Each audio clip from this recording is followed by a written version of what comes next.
La variazione di destinazione d'uso preliminare all'apertura della nuova Coop a Santa Margherita Ligure approderà in Consiglio Comunale entro i primi giorni di settembre.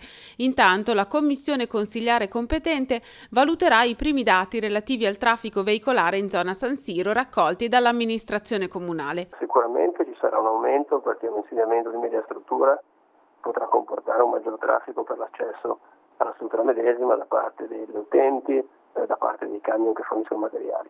Credo tuttavia che si tratta di una normale infrastruttura, per cui non sarà nulla di straordinario, ma sarà quanto già accade per altri centri che possono comportare particolare affluenza. Detto questo, per sedare i timori legittimi della popolazione o delle categorie commerciali, abbiamo fatto fare delle indagini da parte di soggetti specializzati proprio sul carico del comune.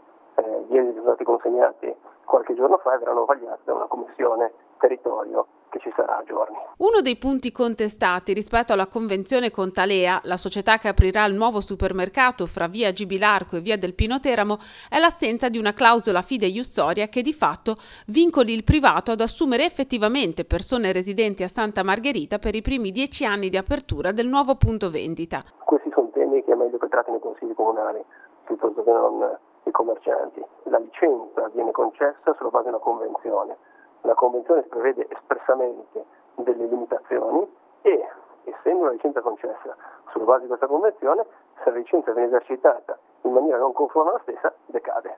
Per cui ovviamente c'è una tutela automatica che non ha bisogno di garanzie diverse. Le garanzie diverse servono invece per tutte quelle clausole contrattuali che non sono poi garantite da una successiva licenza. C'è poi il nodo parcheggi, di cui San Siro sente particolarmente la necessità. Troppo pochi, dice l'associazione Santa 2.0, che a conti fatti prevede solo 67 nuovi stalli di sosta. Ma questo è un dato che risulta ufficialmente dalla proposta progettuale. Ci saranno 153 parcheggi, di cui 51 sono destinati ad essere preferenziali della struttura di supermercato, mentre 102 vengono lasciati pubblici, liberi, gratuiti, usufruibili 24 ore al giorno.